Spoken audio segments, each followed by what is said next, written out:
اعوذ باللہ من الشیطان الرجیم بسم اللہ الرحمن الرحیم۔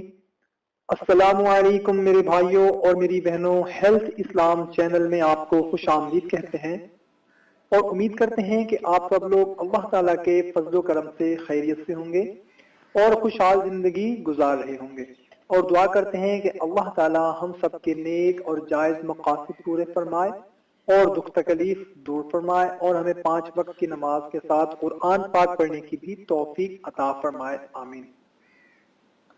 نبی فرمان مصطفیٰ صلی اللہ تعالی علیہ وآلہ وسلم کہ مجھ پر درود پاک کی کثرت کرو، بے شک یہ تمہارے لیے طہارت ہے۔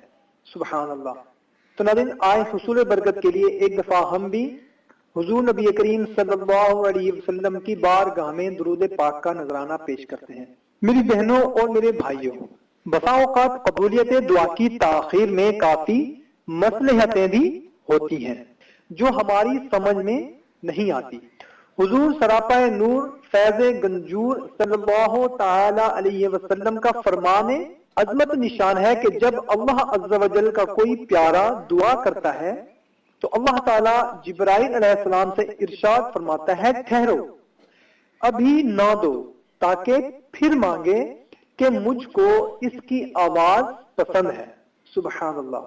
اور جب کوئی کافر یا فاسق دعا کرتا ہے، فرماتا ہے، اے جبرائیل علیہ السلام، اس کا کام جلدی کر دو تاکہ پھر نہ مانگے کہ مجھ کو اس کی آواز مکروہ یعنی ناپسند ہے۔ کنز الایمان جلد نمبر 2 صفحہ نمبر 39۔ اللہ اکبر۔ لیکن ابھی جو حدیث پاک ہم نے آپ کو سنائی اس میں یہ بتایا گیا ہے کہ اللہ عز و جل کو اپنے نیک بندوں کی گریہ و زاری پسند ہے، تو یوں بھی بسا اوقات قبولیت دعا میں تاخیر ہوتی ہے۔ اب اس مصلحت کو ہم کیسے سمجھ سکتے ہیں؟ بہرحال جلدی نہیں مچانی چاہیے۔ احسن الویاس صفحہ نمبر 33 میں آداب دعا بیان کرتے ہوئے حضرت رئیس المتکلمین مولانا نقی علی خان علیہ رحمت الرحمن فرماتے ہیں، جلدی مچانے والے کی دعا قبول نہیں ہوتی۔ دعا کے آداب میں سے یہ بھی ہے کہ دعا کی قبول میں جلدی نہ کرے۔ حدیث شریف میں ہے کہ خدا تعالیٰ 3 آدمیوں کی دعا قبول نہیں کرتا۔ ایک وہ کہ گناہ کی دعا مانگے، دوسرا وہ کہ ایسی بات چاہے کہ قطع رحم ہو، تیسرا وہ کہ قبول میں جلدی کرے کہ میں نے دعا مانگی اب تک قبول نہیں ہو۔ الترغیب والترہیب جلد نمبر 2 صفحہ نمبر 314۔ اس حدیث میں فرمایا گیا ہے کہ ناجائز کام کی دعا نہ مانگی جائے کہ وہ قبول نہیں ہوتی۔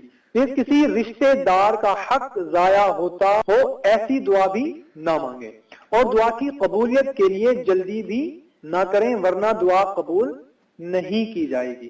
تو ناظرین، آپ نے دیکھا کہ کون کون سی وجوہات ہیں جس کی وجہ سے ہماری دعا قبول نہیں ہوتی۔ تو ناظرین، ہم نے کوشش کرنی ہے کہ ان تینوں چیزوں سے ہم نے بچنا ہے۔ ایک تو دعا قبول ہونے میں جلدی نہیں کرنی، اور کسی رشتہ دار کا حق ضائع ہونے کی دعا بھی نہیں کرنی، اور کسی ناجائز کام کی دعا بھی نہیں کرنی۔ اگر ہم جائز کام کی دعا کریں گے تو انشاءاللہ تعالی ہماری دعا ضرور قبول ہوگی۔ 5 وقت کی نماز کو ہم اپنا معمول بنائیں گے۔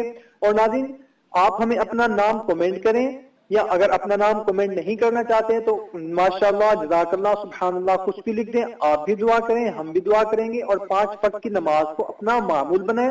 والدین کی فرما برداری ہم پر لازم ہے، وہ بھی لازمی کریں۔ آپ اللہ کے کام میں لگ جائیں، اللہ تعالیٰ آپ کے کاموں میں لگ جائے گا۔ انشاءاللہ تعالیٰ آپ کی تمام مرادیں ضرور پوری فرمائے گا، اور آپ کی ہر دعا انشاءاللہ تعالیٰ ضرور قبول ہوگی۔ کیونکہ ناظرین، دعا قبول ہونے میں کچھ وقت لگ جاتا ہے، جلدی نہیں کرنی چاہیے، کوشش کرنی چاہیے کہ صبر کرنا چاہیے۔ جب دعا کرتے رہیں انشاءاللہ تعالیٰ ضرور ہماری دعا قبول ہوگی۔ تو ناظرین، کوشش کیا کریں کہ جو بھی بات آپ کو اچھی لگے اس کو صدقہ جاریہ سمجھ کر شیئر ضرور کر دیا کریں، کیونکہ اس میں آپ کا بھی بھلا ہے اور دوسروں کا بھی بھلا ہے۔ تو ناظرین، ہمیں دیں اجازت، ملتے ہیں نیکسٹ ویڈیو میں۔ اللہ حافظ۔